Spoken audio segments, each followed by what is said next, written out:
মাদারকাঠি community ক্লিনিকের এইচএ Sadia Afrin office ফাঁকি দিয়ে ব্যক্তিগত কাজে সময় পার করছেন।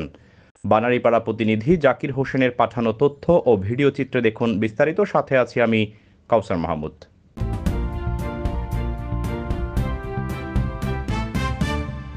বরিশালের বানারীপাড়ার মাদারকাঠি গ্রামের কমিউনিটি ক্লিনিকটি দিনের পর দিন বন্ধ থাকায় গ্রাহক সেবা থেকে বঞ্চিত হচ্ছেন এলাকাবাসী। সরজমিনে তদন্তে গিয়ে দেখা যায় মাদারকাঠি সরকারি প্রাথমিক বিদ্যালয় সংলগ্ন মাদারকাঠি কমিউনিটি ক্লিনিকটি দুপুর 12টা 20 মিনিটে তালাবদ্ধ অবস্থায় আছে। চিকিৎসা নিতে আসা কিছু রোগী ছড়িয়ে ছিটিয়ে বসে আছে দায়িত্বরত এইচএ সাদিয়া আফরিনের আসার অপেক্ষায়। খোঁজ নিয়ে জানা যায় দীর্ঘ 5-7 দিন ধরেই তালাবদ্ধ অবস্থায় রয়েছে কমিউনিটি ক্লিনিকটি।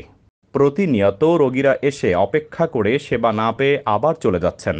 এলাকাবাসী জানায় অফিসটি মাসের মধ্যে 15 দিনই বন্ধ থাকে, মাঝে মাঝে খুললেও 12টার মধ্যে তালা মেরে তারা চলে যান। সরকারি নিয়ম অনুযায়ী সকাল 9টায় অফিস খোলা এবং দুপুর 3টায় বন্ধের নিয়ম থাকলেও নিয়মের তোয়াক্কা করছেন না ওই কমিউনিটি সেন্টারের দায়িত্বে থাকা এইচএ সাদিয়া আফরিন। এক চানাচুর মুড়ি বিক্রেতা বলেন তিনি গত 2 দিন ধরে সেখানে মুড়ি বিক্রি করলেও অফিস খোলা দেখেননি এক মুহূর্তের জন্যও। কমিউনিটি সেন্টারের দায়িত্বে থাকা এইচএ সাদিয়া আফরিনকে মুঠোফোনে যোগাযোগ করলে তিনি বলেন তার বাচ্চা অসুস্থ থাকায় বানারীপাড়া উপজেলা স্বাস্থ্য কমপ্লেক্সের দায়িত্বরত সিদ্দিকুর রহমানের কাছে ফোন করে দুপুর 12টায় অফিস থেকে বাড়ি গিয়েছেন।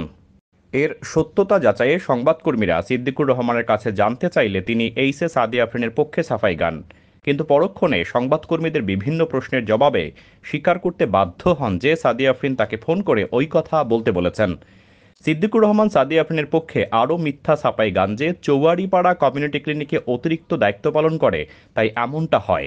অথচ চৌয়াড়িপাড়া কমিউনিটি ক্লিনিকে সাদিয়া আফরিন বিগত 10 দিনে একবারের জন্য যাননি। উপস্থিত অনেক স্থানীয়রা জানান অফিস প্রায় বন্ধ থাকায় চিকিৎসার জন্য বা ওষুধের জন্য তাদেরকে বানারীপাড়া স্বাস্থ্য কমপ্লেক্সে আসতে হয়। এমনই তারা বলেন রোগীদের কাছ থেকে 10-20 টাকা করে নেওয়া হয়। সংবাদকর্মীদের উপস্থিতি টের পেয়ে স্থানীয় এক মহিলা সেখানে উপস্থিত হন, যার কাছে ওই ক্লিনিকের চাবি থাকে, অথচ তিনি কমিউনিটি ক্লিনিকের কোনো কর্মচারী নন। তিনিও স্বীকার করেন বেশ কিছুদিন যাবৎ অফিস খোলা হয় না। তার এবং এলাকাবাসীর স্বীকারোক্তি অনুযায়ী মাদারকাঠি কমিউনিটি ক্লিনিকটি শুধু নামেই রয়েছে। অন্যদিকে সরকারি একটি প্রতিষ্ঠানের চাবি বাহিরের একজন মানুষের কাছে থাকা কতটা আইনসিদ্ধ সে বিষয়েও এখন প্রশ্ন হয়ে দাঁড়িয়েছে।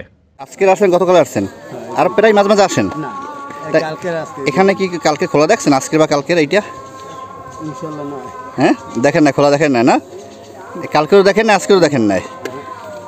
আপনার নাম কি? আমার নাম কামরুজ্জামান। আপনার বাড়ি কোথায়? আমার বাড়ি ধারালিয়া। ধারালিয়া না?